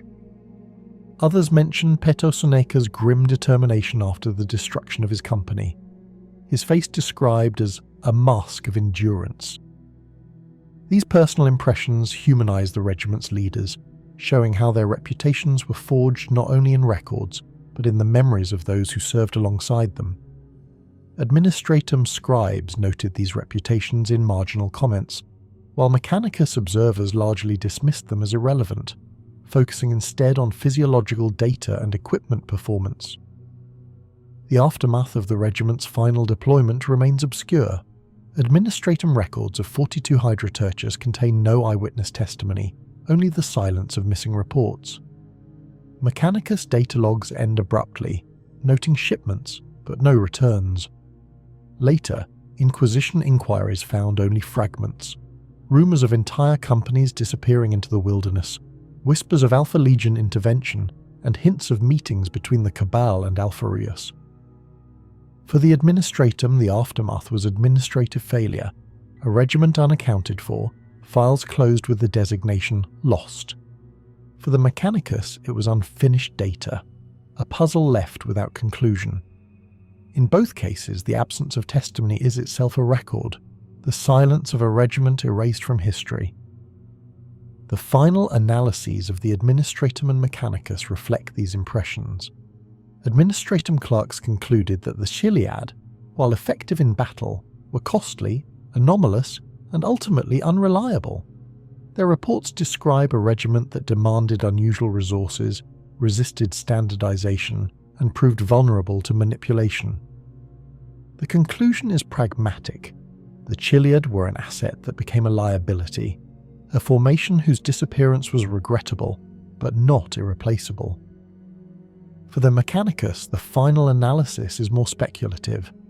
Their reports describe the Chiliad as a genetic experiment that confirmed the utility of controlled breeding programs, but also revealed flaws in sustainability. The decline of the uxors, the vulnerability of the troopers to corruption, and the regiment's reliance on ritual were marked as systemic weaknesses. Yet the Mechanicus' curiosity persisted. Their notes emphasized the need for further study of similar genetic models, suggesting that the Chiliad, even in failure, provided data for future experimentation. Eyewitness testimony and aftermath reports thus converge on a consistent picture. The Geno Five-Two Chiliad were disciplined, resilient, and effective, but also rigid, vulnerable, and costly. They impressed those who saw them, unnerved those who supplied them, and intrigued those who studied them. Their battles left behind images of stoic soldiers advancing into death, banners whipping in toxic winds, and hetmans caught between loyalty and betrayal. Their aftermath left behind silence, missing records, and unanswered questions. To the administratum, they were numbers that no longer balanced. To the Mechanicus, they were data without conclusion. To those who saw them, they were a regiment unlike any other, a society bred for war, consumed by it, and erased within it. The disappearance of the Geno Five-Two Chiliad from Imperial records attracted the attention of the Inquisition long after the events of Nerth and 42 Hydra Tertius. Administratum clerks closed their files with perfunctory notes of loss. Mechanicus logicians recorded gaps in their data streams, but for the Inquisition, silence was never sufficient. In their vaults, fragments of testimony, suppressed reports, and contradictory observations were preserved and compared, not with the aim of logistical clarity, but with the goal of understanding what the Chiliad represented and why they vanished as they did. In these investigations, impressions of the regiment became layered with suspicion, observations were marked as anomalous, and some findings remained unexplainable even to the most rigorous examiners. The earliest inquisitorial impressions of the Chiliad date to the aftermath of Nerth. Surviving witnesses described ecological devastation on a scale that defied conventional understanding. The Black Cube, a device of alien origin, transformed the atmosphere into corrosive vapors, stirred winds to hurricane force, and raised temperatures to the point where oceans boiled within days. To the administratum, this was recorded as planetary extermination. To the Mechanicus, it was an ecological anomaly. But to the Inquisition, it was evidence of an alien weapon of extraordinary potency. Interrogations of Chiliad survivors revealed descriptions of the cube's activation that were inconsistent and troubling. Some claimed to have heard voices within the storm, whispering commands or offering visions. Others reported sensations of disorientation and memory loss. A handful described the sky itself splitting open, though no physical record confirmed this. These accounts were marked unreliable in official files, yet preserved in sealed annexes for further scrutiny. The Inquisition's impression was that the Black Cube represented not merely a destructive device, but a tool of psychic or warp intrusion, and that the Chiliad, by proximity, had been exposed to forces beyond comprehension. Observations of the regiment's command structure also drew inquisitorial attention. The uxors' psychic gift, the Sept, was studied with unease. Reports described their ability to sense the condition of their men, anticipate enemy maneuvers, and coordinate responses without conventional communication. To the Inquisition, this represented a form of sanctioned mutation, tolerated for its utility, but dangerous in principle. Files note the parallels between the uxors' abilities and forbidden practices of psychers elsewhere. The fact that their gift burned out by the age of 30 did not reduce suspicion. If anything, it suggested a biological instability that could mask deeper risks. Several inquisitors recorded concern that the regiment's genetic program might have been influenced by technologies or methods outside the Emperor's sanction. One observation, preserved in redacted form, speculates that the Chiliad's genic traditions may have predated Imperial unification, drawing on proto-scientific or even Xenos-influenced techniques. This remains unproven, but the suspicion clung to the regiment's reputation, marking them as both useful and suspect. The Inquisition also observed patterns of loyalty and betrayal within the Chiliad that could not be explained by ordinary discipline. Multiple hetmans, Bronzi, Shiban, Soneka, fell under the influence of the Alpha Legion, either through direct manipulation or circumstantial coercion. Inquisitorial interrogations of captured Alpha Legion operatives, recorded decades later, suggest that the regiment was specifically targeted because of its unique structure and rituals. The Alpha Legion understood that the Chiliad's deep company identities, their devotion to banners and commanders, made them vulnerable to infiltration. Once a hetman was compromised, entire companies could be turned. Inquisitorial analysts concluded that this structural vulnerability explained why so many senior officers fell in succession. Yet even with this explanation, some cases defy clarity. Shiban's death, justified by Alpha Legion operatives as necessary due to chaos-tainted injuries, remains contested. Soneka's cooperation with the Alpha Legion, while explained as disillusionment, also bears the marks of deliberate conditioning. The Inquisition noted these anomalies not as closed cases but as unresolved mysteries, evidence of deeper manipulation. The regiment's equipment also prompted unexplainable findings. Telescopic pikes recovered from battlefields showed gravitic counterweights and lascarbine emitters of unfamiliar configuration. Mechanicus records could not fully trace their origin. The components did not match standard Imperial production. The Inquisition suspected that the designs may have been inherited from pre-Imperial Terran technologies, preserved within the regiment across centuries. If true, this meant the Chiliad carried into the Crusade not only genetic traditions but technological relics of an earlier age. This raised questions about how many other Old Hundred regiments may have harboured forgotten sciences. For the Inquisition, the Chiliad's weapons were not merely tools of war but artifacts of questionable provenance, a reminder that the line between sanctioned and unsanctioned technology was not always clear during the Great Crusade. One of the most troubling inquisitorial observations concerned the regiment's behaviour during the final stages of the Nurth campaign. Witnesses described companies advancing into lethal conditions even as their bodies failed, as if compelled by forces beyond ordinary discipline. Some inquisitors speculated that the uxors' psychic link drove their men forward even when survival was impossible. Others suggested that the troopers themselves, bred and conditioned for obedience, lacked the capacity to resist orders even in the face of certain death. A minority raised the possibility of external influence, that the Black Cube's activation imposed compulsion upon them, overriding normal instincts. None of these explanations fully satisfied the investigators, and the matter was left unresolved.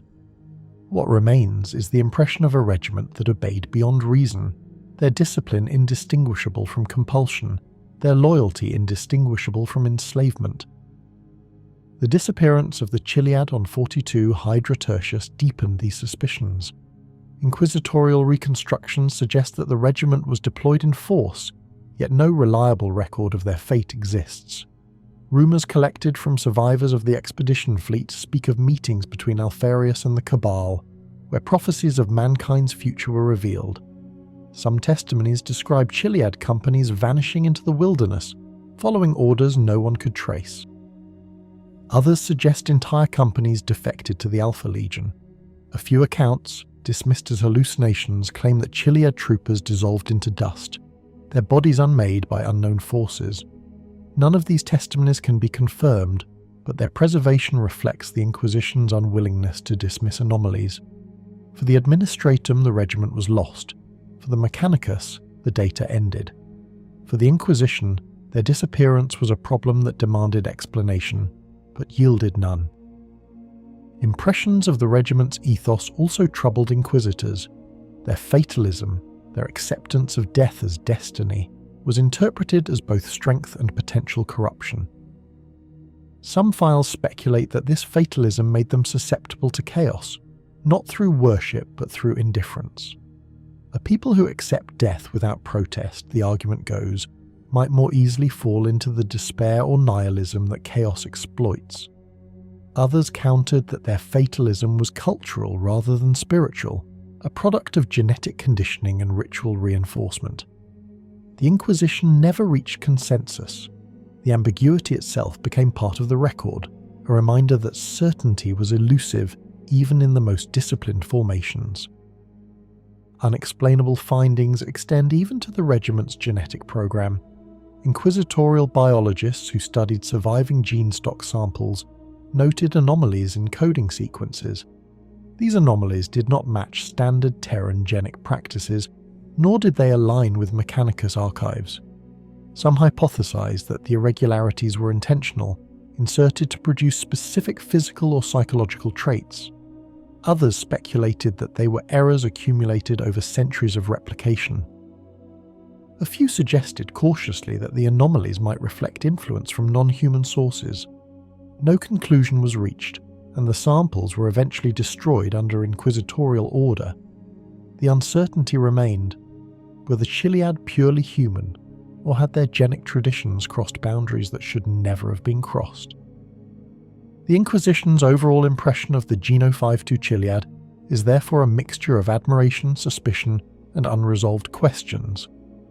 They admired the regiment's discipline and effectiveness, recognized their role in key campaigns, and acknowledged their long history as one of the Old Hundred.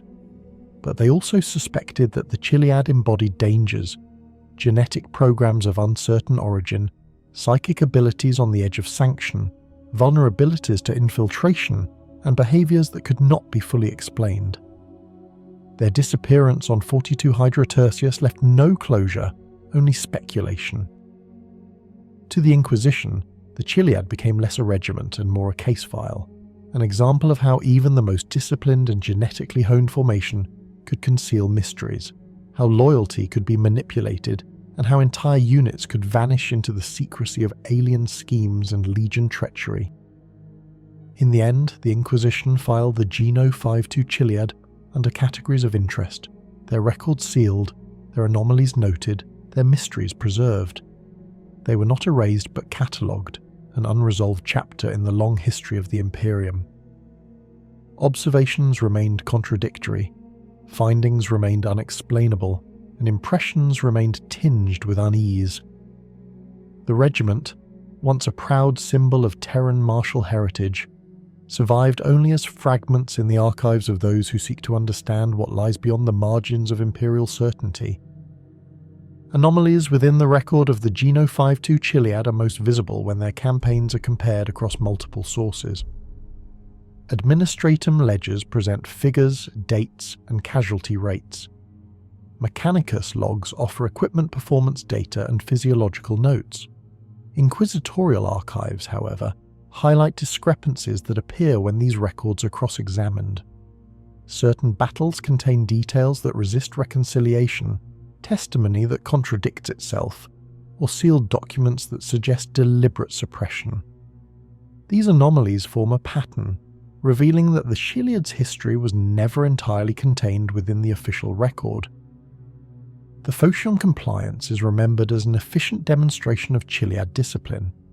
Administratum records emphasize low casualty rates and orderly advances, yet sealed reports from inquisitorial annexes include witness testimony of an incident in which a company refused to halt an advance despite explicit recall orders. The troopers reportedly marched into a zone of heavy orc artillery, suffering disproportionate losses. Surviving officers claimed later that the order to halt had never reached them. Vox logs examined by the Mechanicus showed interference consistent with jamming, yet no orc forces were equipped with such technology. The anomaly raised suspicion that the Chiliad psychic, sept mediated through their uxors, might have overridden conventional commands. The event was officially attributed to communication error, but the sealed report notes the possibility of intentional suppression to avoid drawing attention to the uxors' influence. The Xantium campaign offers another unresolved case. Administratum records confirm heavy casualties during the initial Dragonoid assaults, followed by rapid regrouping and eventual victory. Yet inquisitorial documents note irregularities in the aftermath. Several companies reported troopers displaying signs of altered consciousness, repetitive speech, unresponsiveness to orders, and sudden aggression against fellow soldiers. Medica reports log these cases as heatstroke or combat fatigue, but follow-up examinations revealed no physiological explanation. A sealed Inquisition memorandum suggests that the Chiliad may have encountered a Xenos agent capable of psychic disruption, one whose effects lingered only among those most tightly bound to their uxors. The incident was never publicly acknowledged, and the affected soldiers were quietly reassigned or executed. The anomaly remains unexplained, though it reinforced inquisitorial suspicion that the regiment's psychic integration left them vulnerable to external manipulation. The Nurth campaign is replete with sealed and contradictory reports. Administratum accounts describe the orderly deployment of Chiliad companies around Monlo and Tel Kat, followed by escalating engagements with Northern forces. Mechanicus data confirm the functionality of equipment during the early stages, yet eyewitness testimony gathered by the Inquisition speaks of companies moving without orders, converging on locations that held no tactical value. One auxiliary officer reported seeing 3 companies march directly into a desert storm and vanish, their banners glimpsed through the haze before disappearing. No records confirm their destruction, and no bodies were recovered. Administratum files list them as casualties, but the Inquisition flagged the event as a potential case of psychic compulsion or external intervention. Some sealed reports suggest the Alpha Legion was already active, directing these companies into oblivion. Others raise the possibility that the Black Cube exerted influence even before its detonation, pulling soldiers toward it as if summoned. Another anomaly of Nurth is the survival of select officers under circumstances that defy probability. Hetman Peto Soneka's escape from Tel Utan, despite overwhelming odds and the apparent annihilation of his company, is recorded as a rare stroke of fortune in administratum accounts, yet sealed inquisitorial reports raise the possibility of deliberate arrangement. Testimonies collected later indicate that Alpha Legion operatives ensured Soneka's survival, guiding him through collapsing lines while his men perished. To the Inquisition, this suggested a deeper level of infiltration, not merely manipulation of orders, but direct preservation of assets considered valuable to the Legion. The anomaly underscores the regiment's structural vulnerability. Its reliance on banners and hetmans made the survival of a single leader sufficient to preserve a company's identity, even when the troopers themselves were destroyed. The final stages of Nurth present the most disturbing anomalies.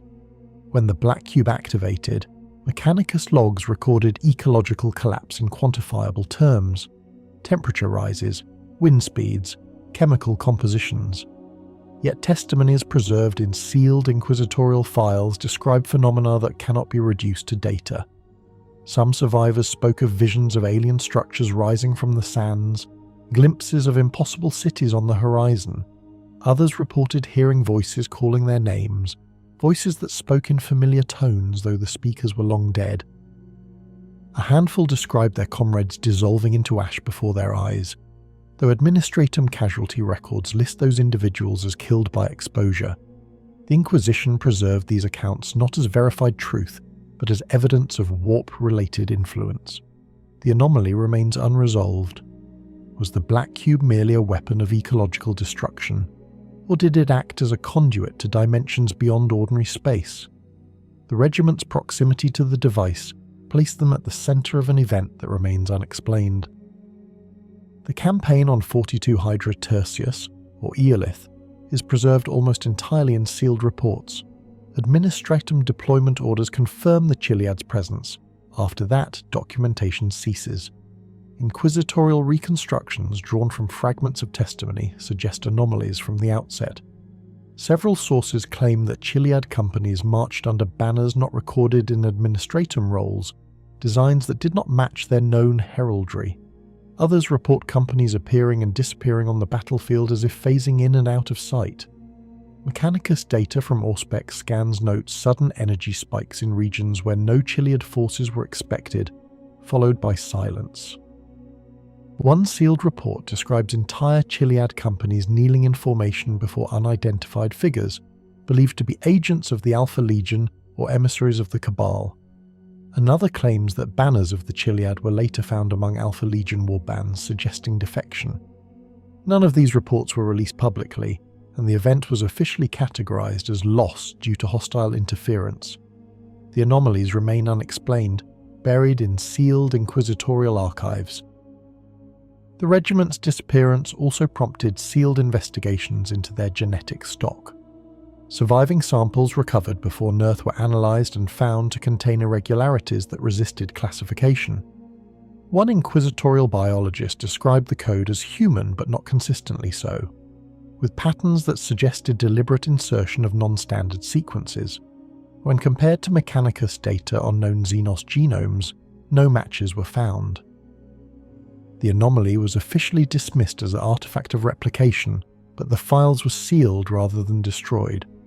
The Inquisition preserved the suspicion that the Chiliad's genetic program may have strayed into territory forbidden by Imperial decree. The possibility that the regiment's origins were tainted by unsanctioned influences lingered in their sealed dossiers, ensuring that their legacy was never entirely trusted. Another anomaly concerns the uxors themselves. Administratum records describe their psychic gifts as burning out by the age of 30, after which they served as administrators or advisors. Yet sealed Inquisition testimonies include reports of uxors retaining fragments of their ability long after, manifesting in dreams or visions that influenced company decisions. One account tells of an uxor guiding a company through unfamiliar terrain by intuition alone, decades after her supposed decline. Another describes an aging uxor speaking in tongues during a battle, her words later recognized as coordinates to a hidden enemy position. These accounts were never confirmed, but their preservation indicates unease. The anomaly raised the question of whether the uxor's decline was absolute, or whether remnants of their gift persisted unpredictably. For the Inquisition, any uncertainty regarding psychic abilities was grounds for suspicion. Finally, sealed reports describe behavioural anomalies among the Chiliad's troopers during their final years. Administratum casualty rolls note ordinary attrition, but Inquisition testimony records instances of soldiers refusing to die even after sustaining mortal wounds. Witnesses describe troopers fighting on despite missing limbs or fatal burns, collapsing only after the battle ended. Medici examinations could not account for this resilience. Some inquisitors speculated that the regiment's conditioning suppressed awareness of injury. Others suggested warp influence, perhaps linked to the Black Cube or Alpha Legion manipulation. The anomaly was never resolved. What remains are accounts of men who should not have continued fighting yet did, their deaths delayed as if by will or by forces unacknowledged. Together, these anomalies form a portrait of a regiment that defies neat categorization. They obeyed beyond reason, suffered influences not fully understood, and left behind traces that could not be reconciled with ordinary military operations. Their battles contain absences, disappearances, and survivals that defy probability. Their encounters with alien artifacts and traitor legions blurred the line between compliance and corruption. Their sealed reports, preserved in inquisitorial vaults, testify not to certainty but to mystery. For the Inquisition, the Geno Five-Two Chiliad became a case study in how even disciplined formations may conceal anomalies that resist explanation, how history can fracture under scrutiny, and how the truth may be less important than the silence imposed upon it. The classified files concerning the Geno Five-Two Chiliad occupy a peculiar space within inquisitorial archives. They are not among the highest levels of secrecy, for they do not deal with primarchs, demonic pacts, or the hidden foundations of imperial rule. Yet they're also not openly accessible, for they contain matters deemed corrosive to the certainty the Imperium demands. The files are fragmentary, collections of testimonies, intercepted communiques, and sealed memoranda gathered from administratum scribes, mechanicus enginseers, and officers who served alongside the Chiliad. When placed together, they reveal not only the fate of a regiment but also the concerns of those who studied them, fears of infiltration, unease at their origins, and reflections on what their disappearance meant for the Imperium. One of the most significant classified documents is the post-Nerth memorandum circulated within the Ordo Xenos. It compiles reports from survivors who described visions and auditory hallucinations after the detonation of the Black Cube. The memorandum emphasizes inconsistencies in these testimonies. Some claim to see alien structures across the horizon, others described voices promising survival, and a handful reported that their comrades seemed to dissolve into dust. The Ordo Xenos classified the memorandum on the grounds that it suggested contact with non-human technologies of unprecedented scale. Officially, the Nerth campaign was explained as an ecological catastrophe. The classified file, however, concludes with a caution. The Chiliad's survival amid these conditions cannot be wholly attributed to discipline or physiology. Unknown external factors may have intervened. Further study is warranted. This note was never acted upon, as the regiment disappeared soon after, but the suspicion lingered. Another sealed file focuses on the uxors. It contains transcripts of interrogations conducted with retired uxors after the regiment's decline. Several admitted to experiencing dreams in which they heard the voices of their former companies, even years after their psychic gifts were thought extinguished. One spoke of visions of banners burning in storms, which later matched accounts of Nerth. Another described hearing coordinates whispered in her sleep, which corresponded to sites of Alpha Legion activity. These testimonies were deemed unreliable, yet their correlation with real events alarmed investigators. The file was marked with the notation, "Possible evidence of uncontrolled psychic resonance, risk of contamination if studied further." It was sealed, and the uxors involved were quietly relocated or executed. The Inquisition concluded that even in decline, the Chiliad's psychic heritage posed risks that could not be ignored. The files also contain material concerning suspected links between the Chiliad and pre-Imperial genetic programs. A report within the Ordo Hereticus archives compares Chiliad genetic sequences to known Old Earth archives from before the Unification Wars. The analysis identified irregularities not found in standard human populations, sequences that bore faint resemblance to patterns found in experimental records later suppressed by the Emperor's regime. While the Mechanicus dismissed these irregularities as harmless mutations, the Inquisition suspected that the Chiliad's origins might have been compromised from the beginning. The classified conclusion reads, "The Geno Five-Two Chiliad represent not only a regiment, but a survival of Terran practices deliberately erased. Their loyalty cannot erase their origin. Their extinction may therefore be interpreted not as loss, but as necessary correction." This assessment suggests that some within the Inquisition viewed the regiment's destruction as convenient, if not inevitable. A further classified file addresses the regiment's final known deployment to 42 Hydra Tertius. Testimonies preserved within describe sightings of Chiliad companies kneeling before unidentified figures in the wilderness, believed to be emissaries of the Cabal.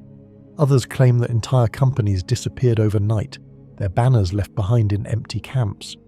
Administratum records of the campaign were destroyed, leaving only scraps recovered later by inquisitorial investigators. One sealed report, heavily redacted, states, "Contact established between Alfarius and representatives of the Cabal. Chiliad presence instrumental. Outcome unknown." Regiment expunged. The ambiguity of this file has fueled speculation for centuries. Some inquisitors interpret it as evidence of Chiliad complicity in Alpha Legion schemes. Others see it as proof that the regiment was sacrificed, manipulated into extinction for purposes beyond their comprehension. The lack of certainty ensured the file remained sealed, a reminder of how easily truth could be obscured. The Inquisition's final thoughts on the Chiliad are scattered across these classified files, but certain themes recur. First is the impression of vulnerability. The regiment's rigid loyalty to hetmans and banners made them formidable in battle, but dangerously open to infiltration. Once a leader was compromised, the company followed. The Alpha Legion exploited this flaw repeatedly, turning officers and manipulating entire companies. Second is the impression of anomaly. The uxors' psychic gifts, the genetic irregularities, and the unexplainable behaviours of troopers under duress all pointed to a formation that straddled the boundary between sanctioned humanity and something else. They were too useful to discard when they were present, but too strange to be trusted fully. Third is the impression of inevitability. Whether through alien weapons, Alpha Legion manipulation, or their own internal fragility, the Chiliad's destruction appeared less an accident and more the culmination of flaws that had always been present. One inquisitorial reflection, preserved in a private memorandum, summarizes this perspective succinctly. The Geno Five-Two Chiliad were bred for obedience, and obedience carried them to ruin. They survived storms, endured attrition, and fought with unity unmatched by ordinary men. Yet when commanded into betrayal, they obeyed as readily as when commanded into victory. Their loyalty was absolute, and in that absolutism lay their undoing. This final thought captures the paradox of the regiment. Their strength and their weakness were the same, a genetic and cultural shaping that left no room for dissent, no room for doubt, and thus no defense against manipulation. The classified files also preserve a final note on the regiment's legacy. Among inquisitors who studied their case, some argued that the Chiliad should be remembered as a cautionary tale. Their existence demonstrated the dangers of tampering with human genetics, of tolerating psychic mutations, and of permitting regiments to develop cultures separate from the Imperium's control. Others countered that the Chiliad proved the potential of such methods, that they were effective until they encountered forces even the Astartes could not resist. This debate was never resolved, but the sealed conclusion within the Ordo archives reflects the consensus. The Geno Five-Two Chiliad shall remain unrecorded in public histories. Their existence is acknowledged only in restricted files. Their lessons are for the Inquisition alone. Thus, the regiment that once stood as a proud remnant of old Terra was reduced to silence, remembered only in sealed vaults as a case of discipline corrupted and obedience exploited. From these classified files, the Inquisition's final perspective emerges. The Chiliad were a regiment unlike any other, a product of old Earth's genetic ambition and cultural ritual, shaped into a weapon that served faithfully until destroyed. Their history is marked by anomalies that resist explanation, encounters with forces beyond comprehension, and betrayals that exploited their very virtues. To the Inquisition, their disappearance was both tragedy and necessity. It was a tragedy because it erased one of the last surviving examples of Terran martial heritage. It was a necessity because their survival posed risks of genetic contamination, psychic instability, and infiltration too severe to allow. In the end, the Chiliad were filed away not as heroes or traitors, but as evidence of what humanity can become when shaped too far, and evidence of how easily loyalty can be twisted into ruin. The Geno Five-Two Chiliad thus persist only in fragments, sealed testimonies, redacted memoranda, and notes scribbled in the margins of forgotten reports. They no longer march beneath banners, no longer sharpen pikes in the dawn light, no longer form companies in unison. What remains is the record of their disappearance and the unease they inspired. For the Inquisition, this was enough. The Chiliad were not to be remembered in song or tale. They were to be remembered in silence, their lessons preserved in secrecy, their fate a warning written not for the Imperium at large but for those tasked with guarding its hidden truths.